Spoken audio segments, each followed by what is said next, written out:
Welcome to today's program hosted by ISM New Jersey. We would like to say hello to all of our ISM members, our chapter partners, and guests to our program. Why doesn't everybody tell us where they're joining from? Just put it in the chat so we can see where everybody's calling in from. We would like to welcome all of your comments and questions, so please put them in the chat function as well. Today's topic is Contract Lifecycle Management Systems, and I'm pleased to welcome back our friend Stephen Nichols, who is the founder of Banyan Business Outcomes. At this time, I'm going to turn the program over to Stephen. Thanks, Kathy. Appreciate the chance to come back and talk to you and everyone else. I've presented a few times to ISM, so maybe some of you guys are recognizing me by now. But today I'm talking about an interesting topic, the Contract Lifecycle Management Systems, which of course is one of the core systems necessary to really manage vendors. And that's what I do at Banyan Business Outcomes. It's a company I founded. What I do is I come in and help organizations get better value from their spend with vendors by thinking about things strategically in terms of capability development, and then also doing what I'm increasingly calling chiropractor work for vendors. A lot of people kind of suffer from bad backs or aches and pains, and I can, just as they suffer from bad relationships with vendors, I can come in and kind of help that out through some 360 reviews and things like that. In any case, that's the advertisement portion of this. But today we're talking about an interesting topic, which is contract lifecycle management. I've been involved with a couple of projects now to help source these systems for companies throughout the country. And I'm going to be talking through what exactly is a CLMS and why would you want one? What's the business case behind it? I'll talk through the various the kind of primary features or functionality you get out of it with contract authoring, contract tracking. We'll talk about artificial intelligence and how that's kind of revolutionizing how this is working and everything else is working, and some profound impacts there. And then we'll talk about how you select and implement a system that would be right for your company, your business. So that's what we're talking about. That's a picture of me in a river somewhere. I live in Denver, Colorado. I spend a lot of time barefoot in rivers, hanging out with my wife and kid, and that's who I am, I guess, personally. Let's see. So CLMS, let's start from the top level. So I was looking for some case studies to kind of outline what the value of CLMS is. And one of them that came up was British Energy. British Energy has since been sold and I think dissolved or changed around, but it was a utility, obviously, in Britain and England. They had a situation where they had negotiated an agreement with a vendor of theirs, a supplier for buying electricity that they resold to their clients. And they had this agreement, they negotiated great terms, and unfortunately they lost the agreement and couldn't find it anymore. So I'm sure looking through filing cabinets and people's desks and P drives and C drives to try to find this thing, they could not find where it went. And it ended up costing the company about 40 million pounds because they had to pay the market rate, not the rate that they had negotiated with their vendor. So for them, CLMS and being able to track vendor agreements was worth at least 40 million pounds, which is quite a bit of money, or at least it is for me. So vendor agreements are very important. Another area are going to be the agreements that you have with your customers. Now, I'm picking on a company called PHH right now, but it actually happened to many mortgage companies during the financial crisis in 2008. And what would happen was a bank would try to foreclose on a property and they would go to the judge and the judge would say, okay, let me see the mortgage. And the bank would kind of dither and stutter and look around and then finally admit they didn't have a copy of the mortgage. Because for them, the mortgage had been bought and sold so many times that it was just a line in a database that they were buying. That was it. So if you don't have the paperwork, you don't have a claim against the property, and a huge number, I'm not sure how big the number is, but a huge number of homes where mortgages were simply just written off because the bank wasn't able to provide the contracts that backed up their claim on the property. So also contracts for customers are extremely important, and it's kind of a big problem if you can't find them, especially if you're trying to manage a mortgage. So in terms of the size of the problem, I found a couple of statistics that might be kind of interesting. One is that 71% of companies have lost 10% or more of their contracts. In my professional experience throughout my career, I think it's more like 100%. I think almost everyone has lost a large number of their contracts because it's a common conversation I've had with clients. Like, do you have the contract? Do I have the contract? Who has a copy of this thing? And they seem to get lost pretty frequently. On average, companies lose about 9% of their bottom line from poor contracting. That's from the World Contracting conference. I'm not sure what the WCC stands for, but in any case, that's a statistic that's published pretty widely. 9% seems awfully high, right? 9% of revenue gets lost because of contracting. But even if it's just a percentage point or two, that's probably enough to help everyone in the company hit their number, right? If you're able to recover some of that portion of it. So it's a pretty large problem, both on the buy side and the sell side, which are the two big areas for contract lifecycle management, right? You have contracts that are with vendors; those are buy side. You have contracts with your clients; those are sell side contracts. And in both cases, a CLMS can be helpful in tracking those contracts, and also originating or authoring those contracts, and in gathering intelligence and making the best use of the information. Okay, so a little bit of vocab, buy side versus sell side. This presentation will primarily focus on the buy side because it is the Institute for Supply Management, and that seems to make some sense. But just know that if you're interested in things like Salesforce integrations or helping empower your sales team to more rapidly negotiate terms on agreements, like all of these systems have some really important impacts over there too. Okay, so those are contracts. Now, what do I mean by a contract life cycle? I'm going to borrow this graphic from Cobblestone, which is one of the main providers of CLMSs, a well-known provider. So in terms of the life cycle, there's 8 different steps for Cobblestone's definition, and they vary from company to company. But first of all, you have to be able to request a contract. So someone probably in the business or a salesperson has to be able to ask for the contract to be generated. You have to be able to author that contract in terms of working with templates and clause libraries and get the thing assembled. You have to negotiate the contract, think of the redlining phase, right? And being able to send it back and forth with the vendor. You'll have to go through approvals and then signature. And then once the thing has been substantiated, you have to be able to manage the obligations and the compliance obligations that you might have in the contract. So is the vendor living up to SLAs and KPIs? Is the vendor keeping their cybersecurity certificates up to date, or their insurance certificates up to date? Like, managing all of that is definitely part of contract management, of course. And then you end up in the renewal phase. If you choose to do business with a vendor again, you have to go to renew the agreement. And actually, one of the big kind of hard cost savings you can get out of implementing one of these systems is that auto renewal, because it's probably happened to everyone on the call where the vendor gives you a call and says, by the way, your agreement is renewing, and the notice not to renew was 90 days out, and today is 89 days out from that notice. So unfortunately, you've already automatically renewed for another year. So if you're able to save some of that through better tracking and better visibility, then that's a hard cost savings to your customer, and that's one of the primary drivers for adopting this kind of system in the first place. Okay, great. So that is contract lifecycle management. I'll go through a little bit of process here, like mapping out your processes for how you get contracts, buy side or sell side contracts substantiated. Like, that's going to be a really important kind of project readiness work that needs to be done before you implement one of these systems, because these systems are workflow management systems. So where the boxes, where the lines fit, the if-thens, that kind of stuff is really relevant and important. And there's some time that gets invested into that, and we'll get into that in a second. But for a buy-side process, you have an initial request coming in. If it's a new vendor or an existing vendor, maybe you have to create a vendor ID out of your ERP, your Workday, or whatever it might be. Comes back through pre-approval. If it's third-party paper, the supplier provides that third-party paper, that agreement. If it's internal, it goes through the legal group. And then there's a whole bunch of people who probably collaborate on the redlining, right? The negotiation phase of this. Can we accept this term? Can we not accept this term? All of those people are going to be involved with it. But once that's through, once the redlining phase is completed, it's going to go through final draft, through signature, and then finally through supplier onboarding, and they get to be a current vendor, and then the real fun begins. So that's, of course, your process is going to be a little bit different. Everyone's process is a little different from this, but that's kind of a generic approach to what this looks like. We'll be going through how CLMS supports each of these different steps and boxes, and what the value of having this system kind of shepherd the contract through the process is for the business.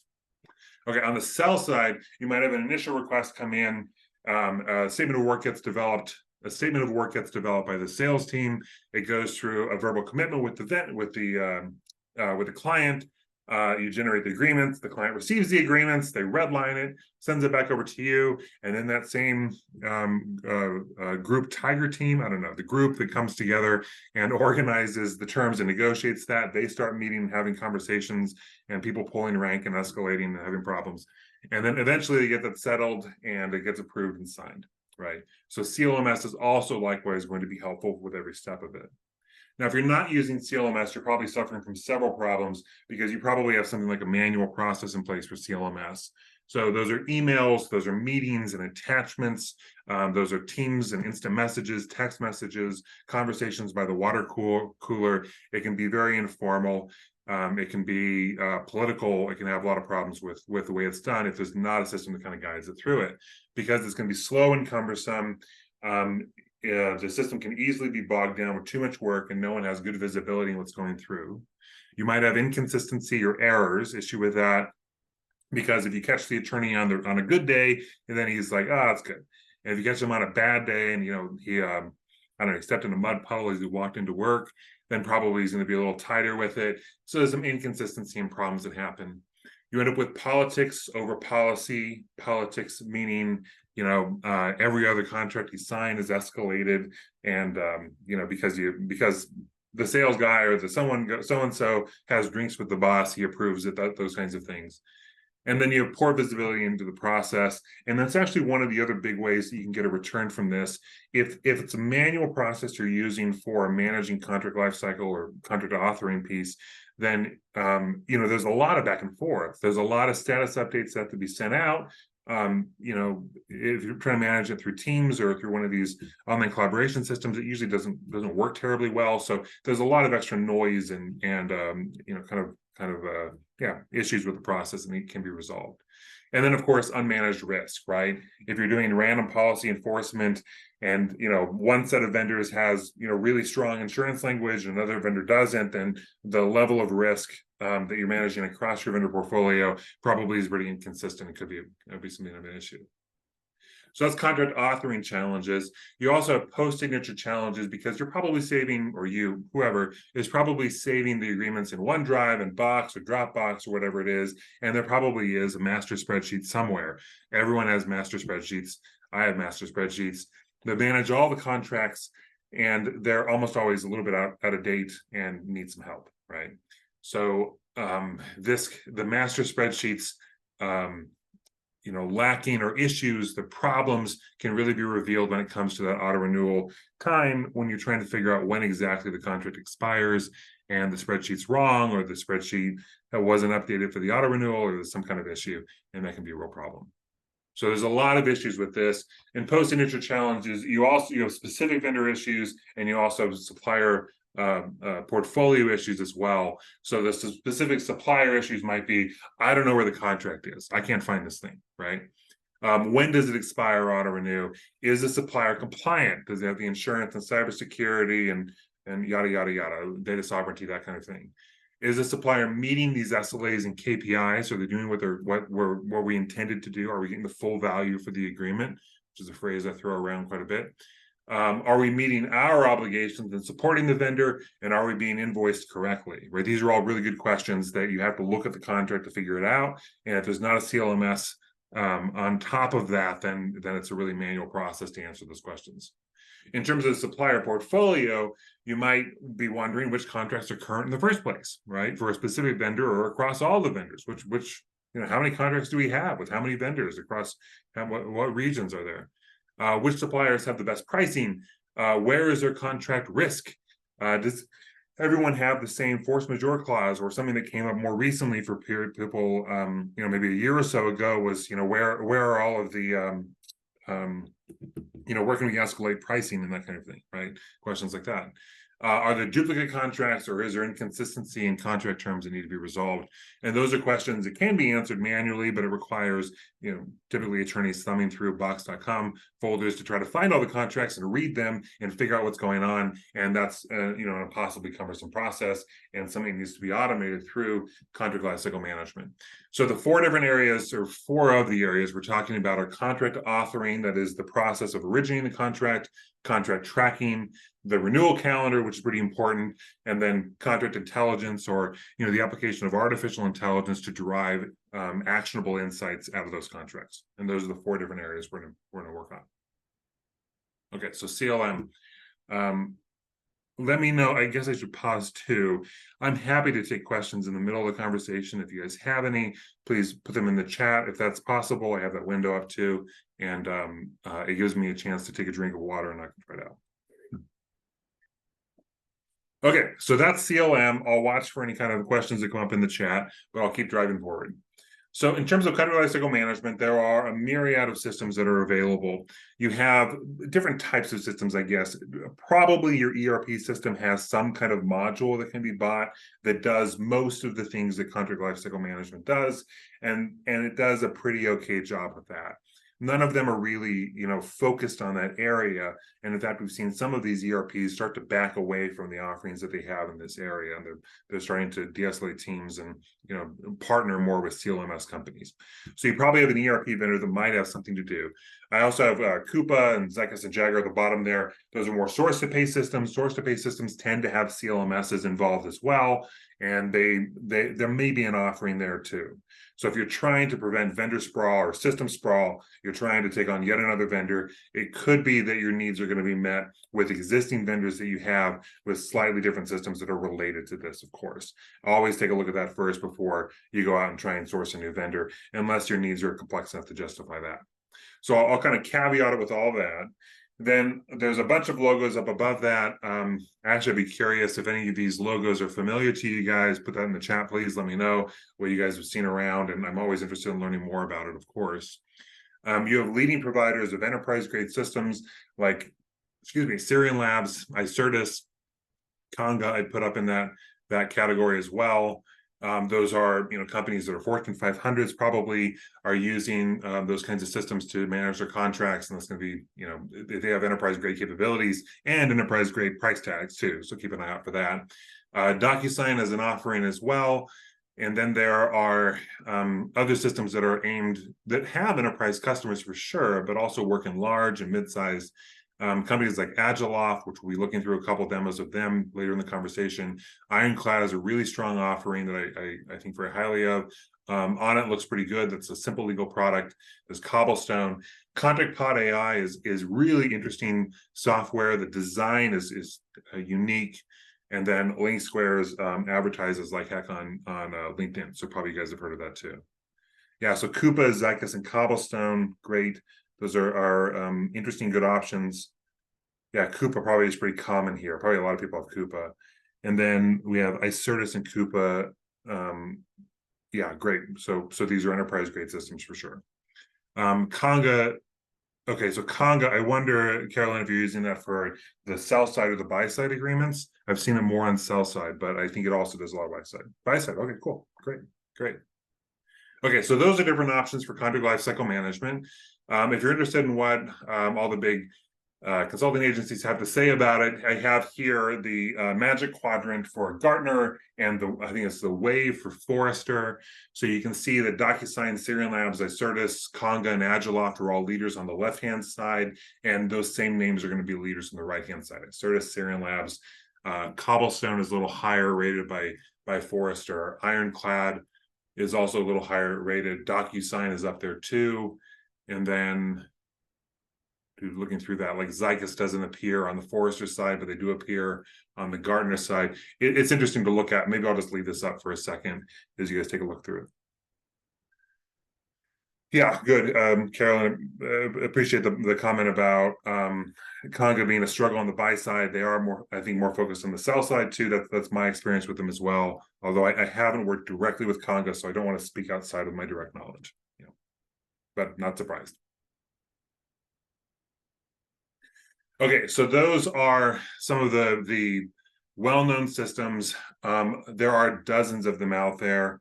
There are even offerings from companies like Microsoft and Google. They have versions of this that are out there too, that have kind of pared down functionality or that focus on one area of it, maybe a little more homegrown, I guess, than some of these built systems. but there's just so many options. It can be quite overwhelming for companies to take that on to look out and figure out which system they want to work with. And that's actually part of the work that I do, is to try to survey the market and come back with some good recommendations about where to focus your efforts. Okay, so those are the systems. We're going to get into some of the actual functionality. I'm trying something a little different with this presentation. I started building out a bunch of slides where I talked about, well, you click on this button and this is what it does hypothetically. But it just isn't very compelling, right? Just to have someone talk about software. You really have to see the software do it. So I have a bunch of links to videos, and we're going to try it, and I hope it works, because if not, it's going to be a little embarrassing for me. But we'll throw some of these up, and hopefully, if anyone has any trouble hearing it or that kind of thing, let me know in the chat, and I'll see if I can troubleshoot for you guys. Okay, so for contract authoring is that process to author, red lines, sign a contract using the right template and the right clauses, right? So this is the origination process. This is when you're first founding the relationship or first settling on the project scope or that kind of thing with the vendor. Right. So the nirvana state, the ideal you're trying to work toward, is to have the system do all the assembly of the contract itself. So nirvana is there's one workflow. The user, probably in the business, not necessarily in the procurement side, fills out a form. I need a new contract with vendor X, and it asks questions like, is this an existing vendor? What's the size of the agreement? Is it above 50,000 or below 50,000? Something like that. It's going to ask, is it an ongoing relationship? And there's going to be a bunch of questions that it's going to ask. And based on those answers to those questions, it can inject data into a template. Well, first of all, it can choose the right template. Then it can inject data into the right places. It can take clauses even and insert those clauses if they're relevant. For example, if it's like a vendor that has access to PII or some kind of protected data, it can inject that clause into the template itself, and then assemble that whole thing this automagic way, and then the user proofs it, sends it out, and gets it signed, right? So that's the nirvana state that you're working toward. And if you think about that, it really takes a lot of the manual work off of people's desks if you can get there, including some people who, are honestly pretty expensive resources, right? Attorneys, my attorney costs $400 an hour, which I find to be outrageous, but $400 an hour, if I can pull an hour out of my billables every month, then I'm pretty happy with that. So, CLMS is something that facilitates that assembly of the contract, right? So we're going to go into a couple different ideas. These are our examples of what the forms could look like that someone would fill out. The first one, the big one there, is Contract Plot AI. Contract Plot has a really kind of unique design and interface to it, an interesting approach, and it's probably worth watching a couple of demos online if you're shopping for one of these systems, because it's just it's actually an attractive system, and a lot of these aren't. On the right-hand side, there's a couple of videos I'll click on here, and we'll see if it works for us. But Agiloft is above it. Agiloft is a well-known system that has good market share. If you can see that, there's a little screenshot of what it would look like if you were an end user requesting a new contract. It's a simplified interface, right? It says, it's hard to read, but it says, create a contract request. You click on that, fill out a little form, and the end user's interface is going to be simplified very much so they're not overwhelmed with all the details that a contract admin might be interested in seeing. Conga as well-known system. It sounds like some people have experience with that, and I'll go through what those look like too. So let me just click on this, and we'll cross our fingers and hold our breath and see if it does it. And hopefully we won't get an advertisement in the middle of this. And we do. Okay, VRBO. I love when families and friends get together and have a good time. Nothing. This is a brief demonstration of creating a contract record in Agiloft. This is just the first step in the contract lifecycle. Other videos will show contract generation, approval, and more. To begin creating a contract record, click on New in the action bar or select New Contract from the Contracts dropdown in the navigation menu. Let's start by selecting record type. Notice that the parent contract field is only visible when applicable, such as for a contract and not for a master agreement. To link another record to the record you're creating, click on the magnifying glass icon and then click the select arrow to establish the relationship between the two records. Next, we will select contract type from the drop-down list. We will now enter contract title and contract description, which are both required fields as indicated by the red asterisks. To enter a contract start date or end date, you can simply begin by entering 3-letter month, numeric day, and year. Or click on the calendar icon to pop up the calendar mode.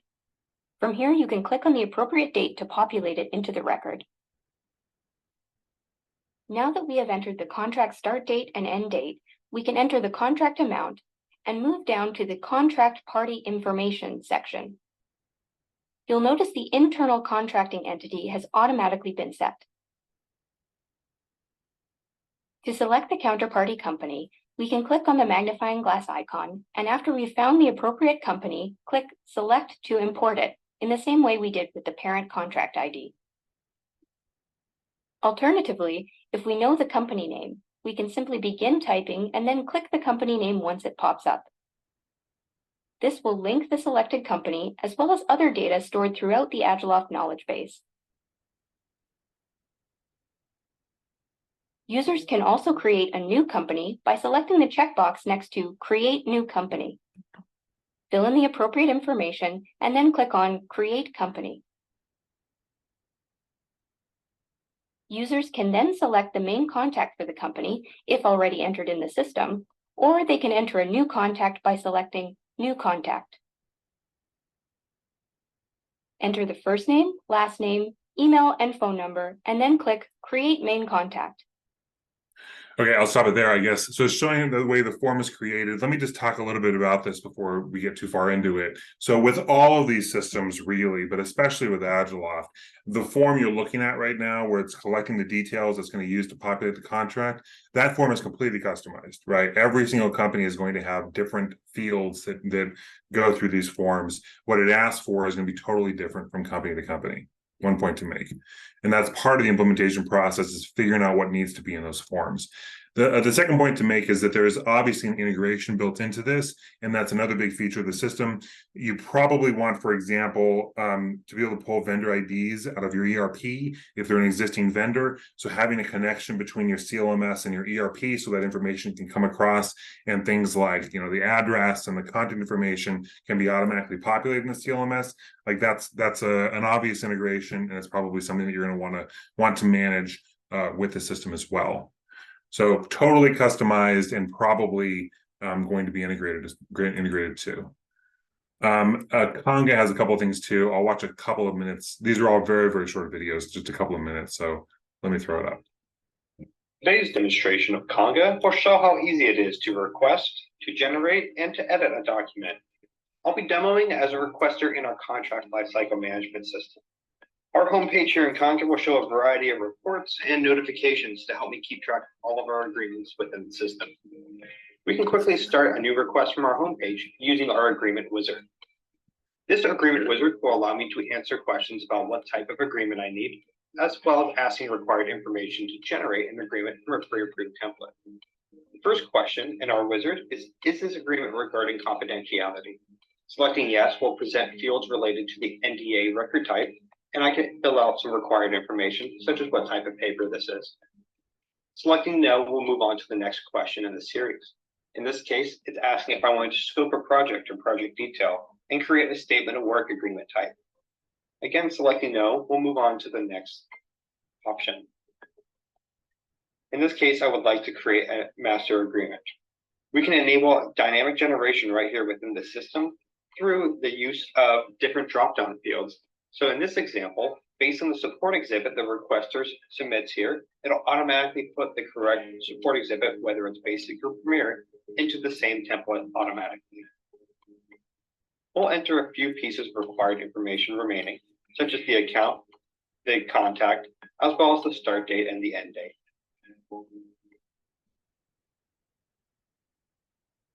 We can also have intelligence within this wizard as well. We are being alerted that there is no NDA related to the account that we had selected on the prior screen. We can actually create an NDA along with our MSA if we wanted to do both at the same time. Our final screen will allow us to review our submitted information and go back and edit if needed. needed changes are required. This is the agreement record that was created from the request. We can enable different levels of automation in Conga. We can simply create a record, or we can set up the wizard to automatically generate the agreement as well, which is what we've done here today. You can see our first version here. Or you can take it a step further and have it send out to the primary contact as well. If you want to go ahead and download and edit this, you can do so within Microsoft Word, but we also provide the ability in Conga to open and edit right here within the same web interface. Here inside of our online editing experience, we can insert other pre-approved clauses from legal using our clause library. We can search for a specific clause within our document, get a quick preview of what that clause text is, as well as insert the clause directly into the document. With our force majeure clause inserted from our playbook, we can now edit some additional text on the document right here on the same web interface. If I wanted to change our affiliate clause from 50 to 40%, we can automatically track this language as we go through the red lines in negotiation. Under our smart data fields, we'll find out any of the fields that we have tracked as smart if they have changed, as well as our clauses. In this case, we have modified our affiliate definition from the original clause template, and we have inserted the force majeure clause that wasn't on the original template for this agreement. To finalize, we'll click publish, and this is where we can check in with red lines, without red lines, or even final to be signed, assign keywords or tags, and then when we select final to be signed, this will automatically create a PDF attachment, so it's easy to send for e-signature. So over the last few minutes, we covered creating a brand new request in Conga, generating a document, as well as editing right here in the same online interface. Yeah, great. I'll pause it there. So you can see how it's possible to, let me close this out. Sorry, I can't do two things at once, apparently. So you can see how it's possible to have an agreement that's automatically assembled based on the information that you put in one of these fields or one of these forms that you fill out. And that's incredibly important. You can also see how it's very customized, how every single system is going to be a little bit different. Here are a couple of examples of what the back end of these systems could look like. I chose AgileOps because they're pretty strong in this area. So there's drag and drop interfaces to figure out the workflow, meaning who improves what, when they work on it, you know, where those things are at. So that's power user enabled, right? A power user is able to create that workflow and organize it, figure out what fields are going to go in each of the forms, and get it going. That's the strength of AgileOps for sure. Great. I'll move on to a couple other examples on third-party paper, but I want to circle back. I think Tiffany, you had a question about what they mean in terms of leaders in the Gartner Magic Quadrant. So a leader, just really quickly, when we say leaders, the Gartner Magic Quadrant compares the breadth of vision or what they're trying to do with the feature set versus in the y-axis it's market share, meaning how many people have actually adopted the product. So you can see DocuSign has very high market share. It has a little less vision than Icertis and a little less than Syrian Labs, and that's the way to read that. Forrester has, they're using weaker strategy versus stronger strategy, and a weaker current offering versus stronger current offering, and Icertis is a clear winner in that area too. So when we say in a leader, those are the metrics that these two advisory organizations use to track that. Yeah, and there's your IT guy will have opinions about both of those companies, I guarantee you. Okay, so let's see. So that's contract request. We'll check time, 12:34, plenty of time for this. So we'll go into third-party paper 2. Now, third-party paper is something that starts to use things like Word plugins, which we'll see in a second here. But I wanted to show up Ironclads because they've actually done some really interesting things over the past, really just 6 months or so. And I'll throw this demo up here too. 1 second.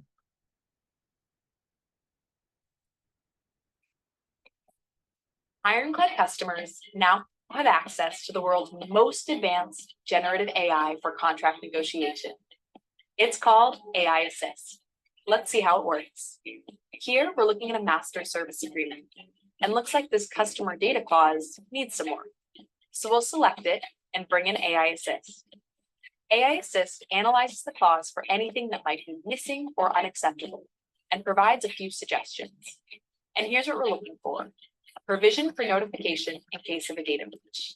Now, AI Assist generates a few options for how to word it. We'll pick the one we like best, and AI Assist makes the edit. Pretty cool, right? Yes, isn't Let's that look at cool? another example. We want this clause to provide mutual non-disclosure. So we'll select it. And this time we'll type in our own request. Make confidentiality mutual. Just like ChatGPT, AI Assist can interpret this prompt and generate the edits we're looking for. The first one looks great, so we'll swap it in. All right, one final example. Here, we can see that Ironclad AI has analyzed the contract, compared it against your company's contract playbook, and flagged the areas with potential issues. We could address these one by one, but instead, let's get some help from AI Assist. In a second or two, AI Assist suggested red lines for all 5 issues at once, based on your preferred positions. We'll review and apply all changes. As you can see, the issues have been resolved, and we're ready to send it to the counterparty. So that's an overview of AI Assist, one of the latest additions to Ironclad's AI-powered digital contracting platform. And we'll pause that there. Yeah, a really interesting capability, right? With Ironclad, and this did not exist 6-7 months ago. This is new stuff for them. I haven't actually had personal direct experience with it, but have seen, of course, the videos behind it, and you can see just the profound consequences or profound impacts that artificial intelligence are going to have on the entire legal profession, but certainly in terms of redlining too. So that's pretty amazing. A couple of terms to go through too. There's this playbook, and that's something that gets developed as you go through an implementation phase. And there's a lot of work that goes into that. You also have to figure out your template library. It's not uncommon at all for even large companies to have legal groups that don't have a clear template library, or the template library is kept on somebody's C drive and they just happen to know which template to use, or maybe they're just reusing previous vendors' templates. So all of that has to get cleaned up. When you do the implementation, you have to actually build out the template library and get them all organized and figure out what you're using when. Also, the clause bank too is very important. So figuring out not just your preferred language for force majeure, for indemnification, whatever it is, but also you probably want alternative wording to it. So if the client doesn't like this wording, well, maybe this wording's better, and you have a different version of that. And then there's a fallback, which would be, where probably the protections afforded by the terms are a little bit less, but would still be acceptable. And maybe you have a fallback or two that they get to before you end up talking to the attorney. So the idea behind all of this is if you have the template libraries figured out and you have the clause libraries figured out, then the attorney is only going to get involved in very large deals that are very important, or where you can't come to terms by using that fallback language or that alternative language. So you can see an immense amount of work can get pulled off of the legal department's desk by using one of these systems to put that thing together. MSA template, yeah, you bet. Thanks, Carolyn. Appreciate that. Let's see. So word plugin is next. It's harder to use. I thought I'd use Icertis as example. All of these, by the way, are public, so I don't think I'm breaking any NDAs or rules by showing this to you guys, but you do have to surrender your information to get access to this demo. That were made. Hopefully, Icertis doesn't matter. It's going to change throughout the negotiation cycle. We have both parallel, as you can see, and sequential workflows that can take place at the same time. When the user is ready and it's sent to them for approval, anyone can take a look at the changes online and in the Word plugin. Let's take a look at that Word plugin. As I start to download the agreement, all users that have access into Icertis are going to have access to the ICI Word plugin. As we open up this agreement, you'll see the Word plugin right here at the top. As this opens, it's going to give me a lot of visibility into contract details as well as into the full clause library. So what you can see is it downloaded the most recent version of the contract. I can navigate into the clause section of the Word plugin, and there's a lot users can do here. First, they have visibility into the full clause library that's applicable for this particular agreement type, which happens to be a purchase agreement. Users can search the repository, and they can easily add in language to the template or any contract paper that's being negotiated. Furthermore, in addition to the full clause library, you can access just the clauses that are in this particular agreement. What you'll see here is here's the list of clauses from your clause library that were assembled into this agreement. And at the click of a button, I can easily see which clauses have been modified. I can even navigate to each of those clauses by clicking on the name of the clause. Furthermore, just as we saw in the UI, I can see any alternate language that's available for these particular clauses. As I can see the red lines, I can easily insert the fallback language here. It will assemble into the agreement, redlining the old piece of the clause, adding in the new language. Users will continue to leave comments back and forth, add content, and update new versions to ICI. This document can easily be uploaded into ICI by hitting the Upload Document button, which will then add it as a new version. Furthermore, the user can send this for approval right within the Work plugin. The last piece I'll highlight, and what's really special about this ICI Work plugin, is this Parent tab. While we've taken a look at all of the clauses, what's really neat is that under the Parent tab is going to be listed any linked agreements. These could be peer-to-peer agreements. These could be parent-child relationship of agreements. But the value here is that any linked agreement not only is going to be displayed here within the Work plugin, but I even have the ability to see previously negotiated language right here within the Word plugin to help expedite my current negotiation. Right, which is huge, of course. I'll pause that there and come back to it. So when you're able to, sorry, two things at once again. So when you're able to, look at previous agreements, the MSA, that kind of thing, and then have some of the negotiated terms get projected down into the child agreements or the statements of work, the amendments, whatever it is, like that's really very helpful and fairly important, because it's so often that we, go back and forth 100 times to figure out exactly how to phrase a certain clause or piece of it, and then every other agreement has to reflect that change. And unless you know that, and unless you're actually manually checking it, it's possible. Some of the systems have this great parent-child relationship. iCertis is one of them that allow you to kind of project those terms back into the child agreement. So super cool feature there too. I'll also mention like Word plugins and Outlook plugins are pretty common. It's actually, I think, a critical functionality, because as you send vendors out to third parties, or I'm sorry, let me catch up my brain. As you send contracts out to vendors, to third parties, then they're inevitably going to be using Word to make their changes, and it has to work natively, right? It has to come back with and you can't force them to use like a web interface to make their changes, because it just simply won't do it, and you'll end up with a bunch of attachments and it just becomes a disaster. So those Word plugins, those integrations with Microsoft's productivity suite, pretty critical there too. Outlook as well. Okay, so that's a Word plugin. That's an example of that in terms of contract authoring. I have a couple of examples too of the contract tracking side of that. Let me pause there. Let me put things in the chat, please. If there's any questions you want to talk through, happy to go into that. I also have a note. I forgot to mention this at the beginning, and I really should say it. I don't have a financial relationship with any of the vendors that we're talking about. I don't make any money from any of these guys. I'm completely neutral, really. So I get excited about the product, but don't think that I'm actually trying to sell any of these things, right? Of course not. Okay. And Leah, entire redline process between the buyer and seller can occur on these platforms. Yes, that's right. So you can use, let's think about this. So what you would do is you would create the document within the platform itself. You can even create the document within the Word plugin. So if someone prefers to use Word and Outlook, they never need to open up the CLMS to begin with, depending on the system, of course. And they make the changes to it, and then they would email it with Outlook over to the person. They make their changes, they send it back, and then I can either redline it within the platform itself or within Microsoft Word. And then, of course, there's integration that goes through with there's workflows and there's routing that happens behind the scenes within the platform, but you don't have to actually open the CLMS in order to do these things. Hopefully that was clear. I don't think it was clear, but maybe it was. Okay, good. So contract tracking, how do we keep track of these things once they're actually in the system and we're working with it?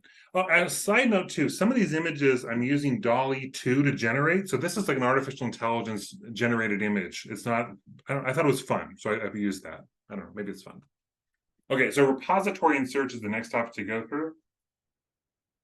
I don't have videos for this one because they all kind of take different approaches. You can see Contract Pod AI having this really kind of novel card approach to having the library and being able to access it and view it. You also have lists of documents. I think in the top right corner, I think that's a Syrian Labs one, and then there's Agile down in the bottom right corner. So it can show all the documents this way, just like a regular search screen. Some of them also have the ability to view documents like with nested folder structures, just like what you see in like Windows Explorer, that kind of thing. But really, all this repository search functionality is going to be driven by search. It's going to be driven by search. So I can talk through some of these features. If I search and I look for, vendor XYZ, I'm looking for all the contracts. I just type in vendor XYZ and all of them show up. I have those. Some of the systems will actually sort them into parent-child relationships, so you understand which document refers to which one. That's really helpful. Some of them don't do that. If I'm looking for a particular term, right? Like I'm interested in inflation escalation costs, I can search for inflation escalation costs. I can look for terms across all of the agreements, and it will actually look for the individual verbiage and the clauses that are used in those agreements themselves. So in terms of research, this is really very helpful. The systems also generally have an ability to import in massive numbers of documents if that's necessary too. So think in the case of acquisitions. Your company is buying another organization, and by doing that, they're taking on relationships with 1,000 vendors. Are you going to read 1,000 agreements? Probably, but that sounds horrible. So much better to use the artificial intelligence and use the system's capabilities to go through and index all of those documents, and then you can ask intelligent questions. Give me all the landscaping companies in Florida. Give me all the attorneys that exist. Show me pricing for this agreement. And with the intelligent, advanced artificial intelligence search that's available, it can pull all these things up. Now you can also take the results of those searches and turn them into dashboards, turn them into saved views. So if you're always looking for a certain type of agreement, or your role is to work with landscaping vendors or attorneys or whatever it is, you can save those views so they always come up. And that's actually one of the strengths of these systems too, is that each individual user is able to create their own dashboard, right, with graphs and charts, with the list of contracts that are relevant to them. Here's an example from my Certus and what they've built here too. We'll see if this link works. This might not work, but in any case, it shows the connection to it. Here, I think I'm a minute in. Sites to assist with ongoing management for you. Sorry to is jump the around. Service dashboard, and today we're logged in as a procurement user. As you can see on this dashboard, it's completely tailored, and this tailored access is driven through security groups, user roles, and any type of business unit structure you have within your organization. This dashboard allows users to surface actionable items and insights to assist with ongoing management and compliance of the contracts. While dashboards can be driven by user groups, each user has the ability to completely manage and easily manage their own dashboard. Users can add widgets, which are tiles, by accessing the widget tab and finding the save search that they want to add to their dashboard.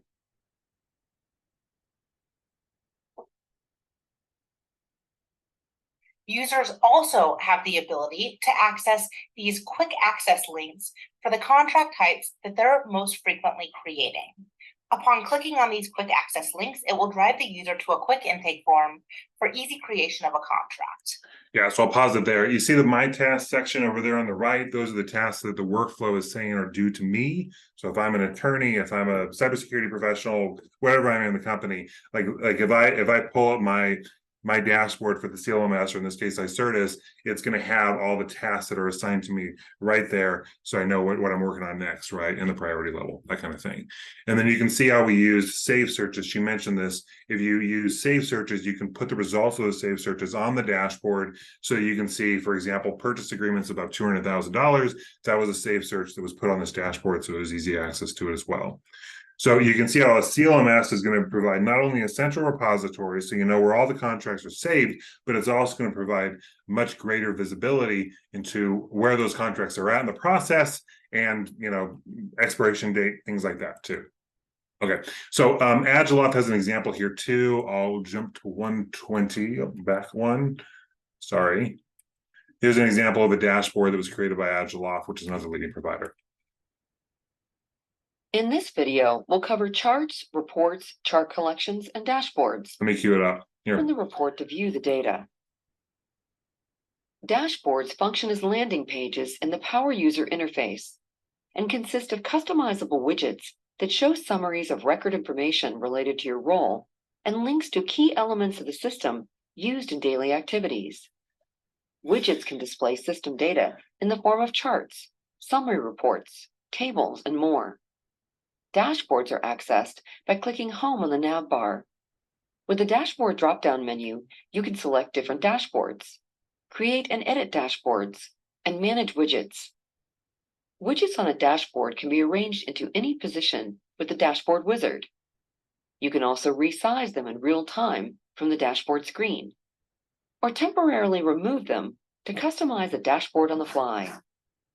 Widgets can be configured so that clicking them opens a table view of the records being represented. You can also use the pop-out link to see an expanded view of the widget or access any associated reports for chart widgets. Numerical result widgets display a single number calculated from a search on a table. For example, maybe you want to see the number of contracts expiring. Yeah, let me jump it off there. I know we're a little short on time here, so I'll keep moving through it. But you can see how dashboards can be built by many different companies, just by clicking and dragging and dropping. And a power user can do that, or even just a general user can do that pretty easily without having to involve one of these big consulting businesses. Okay, so artificial intelligence is next. There's a couple things to go through with here, and I'm looking at this. Honestly, we've hit artificial intelligence a number of times throughout our conversation, right? You can see how AI is being used to analyze third-party paper, to look for risk, to look for clauses that deviate from your playbook or from your standards, and it's able to surface that. Artificial intelligence also can digest, as I mentioned, large volumes of agreements and develop real insights about which vendors you have, how much they cost, where your spend is going. All that kind of data can be pulled out of these agreements using artificial intelligence. AI has really opened up the doors here. Like it used to be that doing research into vendor spend was this extremely painful process, and now you're able to do things like reconcile what you're actually being invoiced versus what it says in the contract without having to open up all these individual contracts to do it. So the frontier here is just incredibly rich, and the horizon is far off. So we'll see AI be hugely impactful over the next few years in here and in a bunch of other areas too. So in terms of getting started, the recommendation here is to really think about how the system is going to be adopted, who's going to be using it, what value they're trying to get out of it before trying to dive into it. The quickest way to have a failed IT project is to focus on getting it implemented without thinking about all the change management and all of the impacts to the rest of the business. So, best practice clearly here is think about the impact first. And that's some of the work that I do too, but this is absolutely something that can be done internally if you have the resources to do that. So in terms of developing the requirements, think through the capabilities and processes. Think through what your processes are for authoring a contract, for managing a renewal of an agreement. Where do those boxes and lines go? And, what does good quality look like when you have all those boxes and lines, of course? Think through the stakeholders. Not every stakeholder in your business is going to need the same thing out of the system. The executives need a view to be able to understand spend or contract relationships across the board. Individual users are just interested in their category that they're managing, or perhaps their specific vendor they're working with. So you have to think through the stakeholders' use cases and make sure you're fulfilling the vast majority of those. And then finally, you build out a business case for it. There are a ton of hard costs and soft cost savings, not to mention just good management practices you can put in place by adopting one of these systems. So like actually putting numbers to this and setting some objectives to the project, that's going to be really effective to making sure that you're set off on the right foot. Second one is vendor pool development. As I mentioned, there are dozens of vendors that do CLMS. It can be quite overwhelming to look at all of these and make sure you're not, getting lost looking at the wrong vendor, or a vendor that is generally sunsetting their product. And that's happening right now. So surveying the market is really important, and start to refine those requirements. As you get more in depth in terms of what's possible in the market, you'll be able to see what requirements you need to have. Then a competitive selection process that's different for every company. You might run through an RFI, RFP process, or maybe it's something else that you guys are doing. I'd recommend here focus on differentiation. I've actually done demos with probably over a dozen of these CLMS providers. So I've seen all these systems. They will all tell you that the ability to have this dynamic form creation when you're doing contract origination or contract authoring, that's a differentiator for them.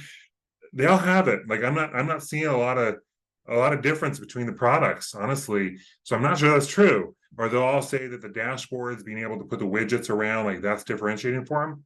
I'm just not seeing it. Like I think a lot of companies have very similar capabilities in this area. What I see as differentiating are things like the ability to work in Word and not have to open up the platform. That's very differentiating. The capabilities around artificial intelligence, that's really differentiating, really important.